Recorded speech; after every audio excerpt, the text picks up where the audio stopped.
Well, I am very excited to have this conversation because I love finger magic. Uh-oh. And it's going to be all about finger magic. But I also just had a rather extraordinary experience. I could maybe put it in my top 3 most amazing sexual experiences of my entire life.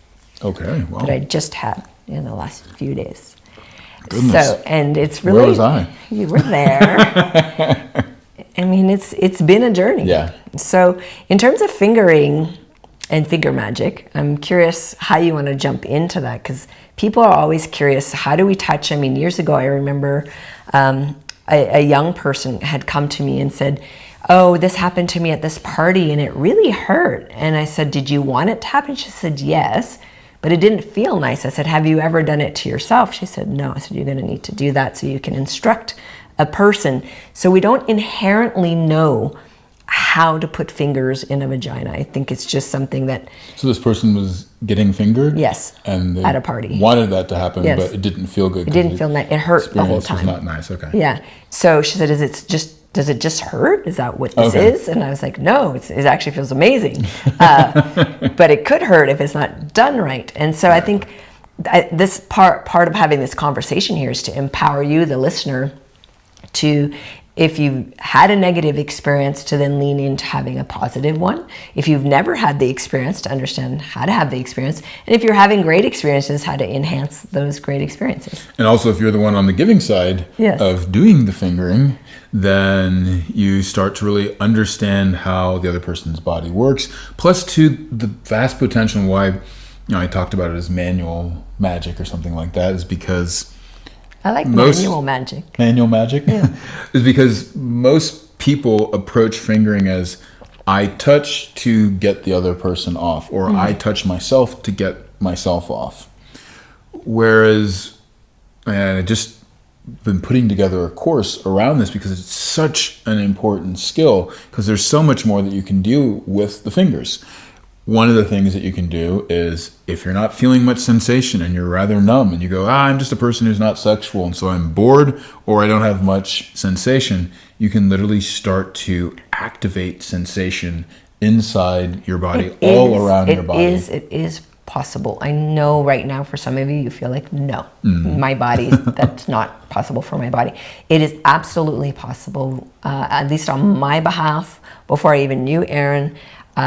Teaching women all over the world, tens of thousands of women, honestly, when they started to touch themselves with conscious attention, coordinating breath, and normalizing having a direct relationship with this internal structure, because a lot of women have never, ever dared to touch themselves, you could see the empowerment. You could see the transformation. And then suddenly their own sexual experience, that landscape, just got put in a whole new context. Both with themselves, but also then with a partner. Yeah. So you get to re-sensitize yourself from a nervous system standpoint. Also, you get to resensitize yourself from an emotional standpoint. There are lots of emotions that are like past fears, anger, lots of guilt, just, maybe years of boredom around sexuality that all of a sudden start to awaken into curiosity, start to come out as confidence, start to develop a certain calm relaxation that also can bring a lot of joy and pleasure into your body. And so the more that you can start to learn, how can these amazing tools here start to activate ourselves emotionally as well as sensorially, you start to understand, okay, there's so much more here that can be done with fingers, because now I can take away pain, I can awaken numbness, and I can even start to expand one's capacity for pleasure. And this goes into like orgasmic variety, longer, stronger orgasms. It's quite incredible. I want to talk about what happened a few days ago, but I want to contextualize it because it was Sunday and we just decided, like, let's just be in a flow day. Let's have lots of sex. But my body has been having a lot of challenge. Yes. And it's on the other side now, which is awesome. But there was a period of great challenge that had great tension. And then there was the what would you call, it's like an imprint of that, because the challenge was finished, but the body was still responding with severe, intense contractions and spasms to touch. I mean, this can happen in so many ways. You could have gut problems. You could have period pain. Which I had the gut problem. You can have pelvic floor tension. You can have stress in life. But basically, everything starts to squeeze, be tight, not feel good. Or it could be the opposite, prolapse. You can train too much. A lot of different things. So that way then your physical state doesn't feel good. But after you spend a considerable amount of time in that, whether it's days, weeks, some people years, once the problem's even gone and resolved, your body still has the memory of it. Exactly. And so you will typically brace or function mechanically or emotionally in a way that won't allow you to lean in. So I know you're gifted with your fingers. And so I asked if you would be willing to be with me and so that we could use touch to start retraining the tissue response, because I know my capacity. I was like, I want to get back to everything feeling yummy and pleasurable, and yet right now that's not the truth. Are you willing to do that with me? Because I want to have sexy time, but it keeps ending up that it's painful. Yes. And then it needs to be shorter periods with like slower movements, and you wanted to move free. Well, I want to just have the whole range. So then through using touch and breath, and which we'll talk about in a little bit, we were able to start to melt open the tissue. But what also happened for me was there was a lot of emotion. There was a lot of emotion that came up, just like waves of, sometimes there was no story. It would just be this wave of emotion, and you would just be there with me. You wouldn't withdraw in disgust or fear or whatever it was. You'd just stay with me. You'd breathe. You'd put your hand on my heart or even your head on my heart, and then we would continue. And so I'd love to just hear a little bit what you did there and why you chose to do what you chose to do in that moment. And then I can share also a little bit my impact. But I'd really love to hear, here's a woman asking this of you. You're like, I just want to have a fun sex day. Now I have to do this touch. This is annoying. Or like, what was that response? Well, first of all, an understanding that one, just like if a person's holding tension in their body, sometimes they need a massage before the shoulders can come down. Yes. For me just to be like, relax, enjoy, doesn't make any sense until, the tension's actually dealt with. If your neck is super sore and I'm like, no, let's just go do a workout. It's like, actually it might help if I can help stretch your neck out, if I can give you a massage, and then we go and do the workout. Yeah. Same thing with the sexual experience. It's like, hey, let me go ahead and start to love on your pussy in a way that really is going to bring more sensation to her, more ability to then lean in. And so for myself, there is two sides to it. One is I want you to be able to feel great. And two, I want me to be able to feel great. And thirdly, I want us to be able to feel great. Three sides. So I knew that was going to happen. Now, the beautiful gift is, even though I've done thousands of these sessions, there's always something different that happens in each one. And in this one, the depth of, I felt the emotions weren't just of what was happening in that moment, but it was as if there was an opportunity to literally rewrite old negative relational patterns that you've had, that even before I ever came along, probably even before you even had partners, and starting to deal with a deeper acceptance of yourself, the ability to be vulnerable and open, to really let me lean in and be there for you.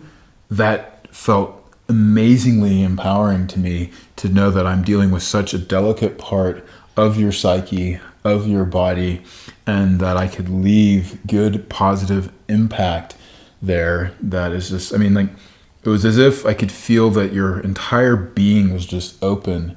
And so by showing up and really bringing love into these aspects of your life, you were like, whoa, I can really trust this person. I can open up with more truth, which creates the ability for me to be more responsible and for us to go into deeper states of celebration. Absolutely. And it's making me think of a conversation we recently had with several people around the impact of inherited trauma and epigenetics and like these things that actually affect, because in my experience in that session, it wasn't just this timeline. It's going to sound a bit woo. I apologize for people who are anti-woo, but I don't know how else to explain it. It literally felt multi-dimensional space-time where things were happening in layers I wasn't even understanding. And yet I knew it was important, and it was all happening in like, this was the fulcrum, this was the moment.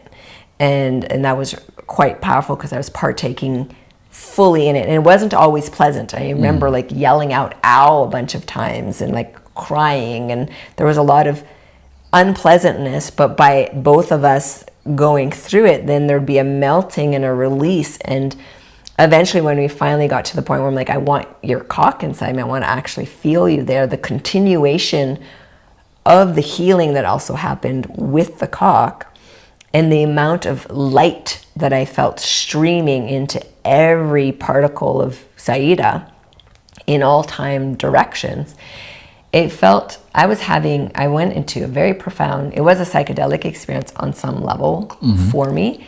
It was a deeply spiritual experience on some level for me, where I was feeling that there was something happening on the level of soul, if that's possible. And it left me in an altered state, not just that day, but for quite a few days after. I still feel it even now. So why, as a woman, would you want to go through that experience? Like, you know, what was the motivator? What was the outcome of it? Well, I know for myself that, at least my belief, is that I have pronoia, that the universe is conspiring for me, and that life only can keep evolving to be more exquisite and better and delicious, and there's so much available to me if I'm willing. And in that if I'm willing statement, it's like I need to die to what's old and done, and I need to crack myself open and create even more space. And it's interesting because we've been training our bodies and kind of reorienting our fascia, reorienting our bones, so it's like structurally I was changing myself. So we've kind of been already optimizing, working from the inside out with our organs, with our posture. Yes. And so this, in some sense, also felt like it was an opportunity to literally, well, optimize is a word overused, but like to access the greater potential that lived in the tissue, that if I had just stayed with contraction and pain and that became my default, I know I would have felt like my life was over.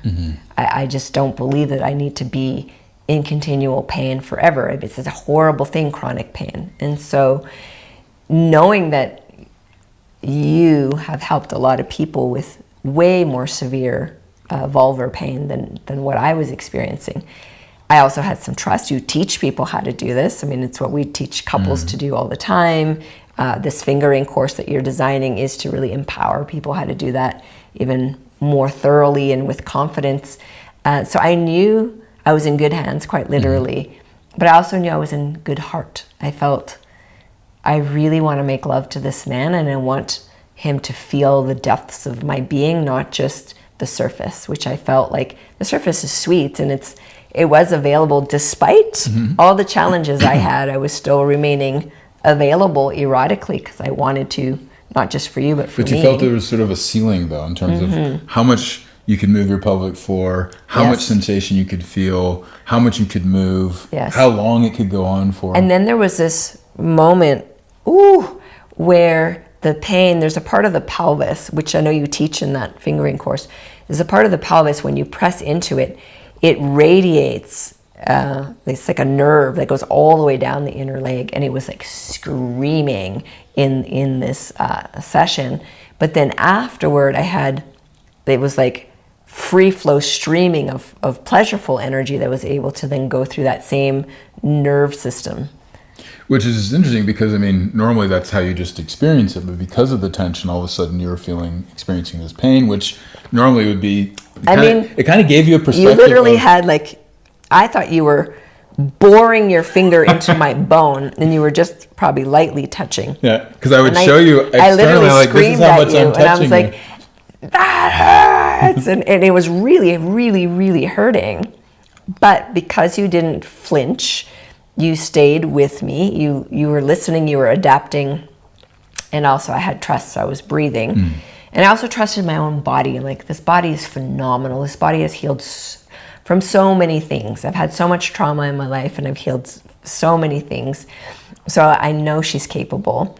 So having the trust in my body, having the trust in your touch, allowed for a very sacred intimacy. It felt like, wow, this person doesn't only want me when I'm in my goodness, they also want me when I'm at my most vulnerable or my most delicate. And they're celebrating me, and they're willing to see me as powerful, even in a moment when I'm not feeling beautiful or fantastic. And then stay with you through that transformation as well. And then the beauty came. So then I felt, especially when we transitioned from finger, because the fingers did a lot, but then there was something I really needed to feel connected with you. I wanted your chest on my chest. I wanted your cock inside me. I want to talk about that a little bit. Like, what do you experience as the difference between finger stimulation and cock stimulation? Is one tool better than the other? How do they work together? Like, give me a little bit on your side. They're definitely not one better than the other. They're different. It's like apples and oranges. They serve different purpose. Fingers feel explicitly more accurate in pinpointing things. Yes. They're more dexterous, they're smaller, they can find little teeny spots. The variety of the type of movement and sensation that can come from a finger is, there's quite a lot you can do with a finger. The sensation of a cock, though, because the cock is, to me, so intrinsically connected to heart, it's like a pillar of pure heart presence that gets poured into me. It's different than loving touch. It has a different quality. And then the cock, because of how it's shaped, it stretches the tissue very differently than the way the fingers do. So there's a different level of responsiveness. And that was the moment where I felt I connected to my soul, where the light became so bright. It was just golden light everywhere. It was when you were just holding certain points and certain angles with your cock. You weren't even doing much, but it was like you were helping me reclaim this beautiful erotic territory that had been off limits due to pain. And another way, I guess you could almost look at the fingers were kind of doing very detailed precision point work, where it's like, okay, we have a tension point that's like very small and specific and needs to just be, and you like, were doing contacted sometimes like outside this. the body and inside at the same time. Yep. You know, and I needed that. I really, really needed that. But then there was a moment where I needed the other. Well, and also too, by really learning with the fingers, okay, this is where the tension's at, here's the angle, here's the movement patterns of working with the tissues that's going to get the fascia to open up. That then also guided me towards, okay, when I use my cock, I'm going to be swishing this way, so that way it's following. Well, let's, in the erotic side, I'd love, if you don't mind. Go into some of the specifics? I'd like, don't include your whole course there, but just like some of the pieces that happened in our experience. Because I know you were also learning how to map all of this territory from some sessions that we've done together. So I'd love to hear more about that in the explicit side. Well, before we get into that, though, I just want to say that you can go and check out either learning these touch skills for yourself as a woman with Awaken Essential Woman. You can invite your partner in to do that experience with you. Absolutely, and there's a whole, we go through very graphically the pleasure anatomy of each little segment of the vulva. And then you can also, as a guy, just simply check out Bring Her to God, which is around 50 videos where you'll learn about her anatomy, how to use your fingers, mouth, as well as cock skills. That'll give you a good introduction. And then also this fingering, I'm deciding if I'm going to call it finger fun, manual magic, whatever it might be. All of the above. Be a course to check out. But go ahead and check out those courses on the Embodied Love University, embodiedloveuniversity.com webpage. But also, too, you can go to embodiedlove.love, where you will then be able to gain access to the members side of the podcast. Of this podcast. That's where all the juicy stuff happens. We literally do audios of everything that we talk about in the episode. Meaning that there's an erotic audio of us doing the thing. The finger magic. Ooh, so that'll be fun. As well as then the ability just to hear more of our actual personal experience, clients' experiences. And this first part, we're talking about why this matters, what it is, and the next one we get into the how. So shall we jump into the how? Oh, yeah. All right, well, see you all on the other side. So part of the how, describe the setup. So we did it on a bed. You initially sat between my legs. There were moments, though, where you were like pulling my legs, which was really cool. But you were sitting between my legs, and with clients, you use gloves. With me, you didn't. And did we use any lube or? This time we used saliva. Saliva. Okay. At one point, we used lube because we also worked anally Yeah. as well to come at it from both sides. Yeah.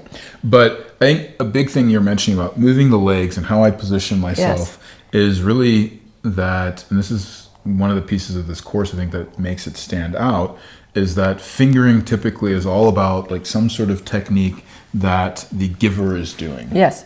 A big part of this is actually helping you to become an active receiver. That was, I think, a point that I really want to stress to you, the listener.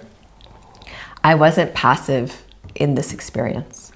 Yep. There are moments where I was freezing, but you were then helping me, reminding me breathe, sound, breathe into my touch. So there was, you must participate. It's not something where you just kind of freeze and lay back and pray it's over. Which is important for two reasons. One, it empowers you to go, hey, this is actually something coming from me. Yeah. And two, it literally brings movement to stuckness. And three, it then takes the pressure off of the giver to actually need to be doing everything. Certain things just simply can't be accessed unless you're working together as a team. And when you do that, that creates a very different dynamic where you're like, okay, we can go through this together. This can be something that then you don't have to hide from me. This isn't something then where it's just always on me, but that the two of us can bring this into our lovemaking in a way that is creative and fun and extremely deep and intimate. Yeah, I agree. And so there was in the beginning of the experience, you were having me doing a lot of like inhale and rocking my pelvis into the touch. I'm just going to say this little piece here about the whole active receiver, we're going to put that in for the others to listen to, and we'll do the divide here, actually. Oh my gosh. But okay, so anyways, now we're jumping into the members portion of the podcast, and let's have you talk about what you were just saying. To join us for the complete and explicit version of the podcast, simply upgrade your membership and gain instant access.